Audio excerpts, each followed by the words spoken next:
Alrighty guys, and welcome back to Star Wars Review. Today I'm reviewing Star Wars Issue 28, subtitled The Calculus of Loss, which was written by Charles Soule with art by Andres Guinolet, and it released on October 12th, 2022, which once again I thought it was an alright issue. In it we see Luke try to find the Crimson Dawn spies who defected from the Empire, which I liked that, but the thing I enjoyed the most about the issue was the ending. It was probably the most I was interested in the issue. But the issue starts with Luke talking with Hera, Grek, and a random rebel transmission person about all the info they have on that distress call, which we see them look into it more and find out that Luke's good feeling was correct, as the Empire has put out alerts about the shuttle the defected spies used, which they find out that they went to Coruscant, and so Luke wants to go, but Hera and Grek tell them it's risky for him to go, but they learn that Palpatine and Vader aren't currently on Coruscant, so they won't be a problem. And Luke kind of tells them that he can do things they can, and he starts to mind trick Grek, which I thought was a funny moment. And so Luke also says that he doesn't need to be a rebel to rescue the family, and that he can disguise himself as an Imperial officer. And so we see him head to Coruscant in a black Imperial officer outfit, which at the landing area on Coruscant, he's with some other rebel soldiers. They tell him that he looks good in black, which I thought was some fun foreshadowing there. But he ends up giving them his lightsaber, saying that if he has it, he will be tempted to use it, and he doesn't want to bring that attention right now. And so he goes out to find a family, which we see him walking towards a stormtrooper. But during this, we see the family who crash land on Coruscant. And, at the end of last issue, we saw that the authorities were coming after them.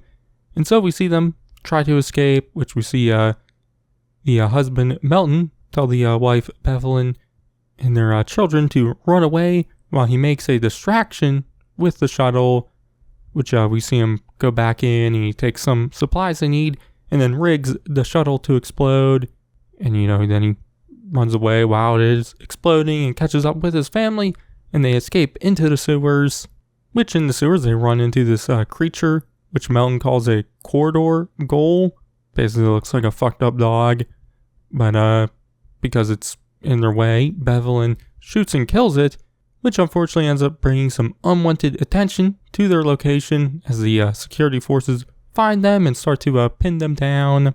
But they do have one way they can go, and so they run that way and run into Luke, who tries to introduce himself, but because he's in the Imperial officer outfit, Bevelin starts shooting at him, which he then uses the Force to block it and then grab the blaster. And so then he's able to say who he is and that he's there to rescue them. But then the security officers catch up and Luke tries to talk them down, but they ask for Luke's ID. And so he uses the Force to lure out more of the corridor ghouls, which then attack the officers. And so Luke and the family are able to get away and escape Coruscant, which then we later see Luke back at the rebel fleet, alerting Mon Mothma, Admiral Akbar, and Hera of what the family told him, which is, that they are Crimson Dawn spies and that they were working at a top secret Imperial weapons facility, which first Akbar and Hera talk about the Crimson Dawn spy stuff, but Mothma chimes in and asks about what that weapon facility is, which Luke reveals that the Empire is building another Death Star, which at first they're shocked about it and whatnot, but Mothma brings some hope into it by saying if they could destroy it once, they can do it again.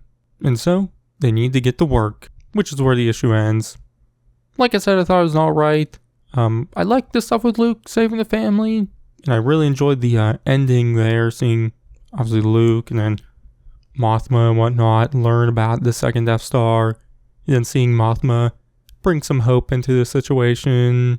But my biggest issue with the issue is, a lot like the past two issues, I just never really cared about the Crimson Dawn spies and their family and whatnot. Just never really cared for them as characters. I, like the info they were giving the rebels and whatnot, but just never really cared for them as characters. And obviously they're a big part of this issue and the previous 2 issues. So that's everything I have to say about the issue. So my grade is going to be a B-. So yeah, but that's going to be it for this one. My next comic review should be Darth Vader issue 28, so you can check that out then. But in the meantime, check out all my other comic reviews and everything else I do. But a bit Star Wars review, and I'll catch you guys in the next one.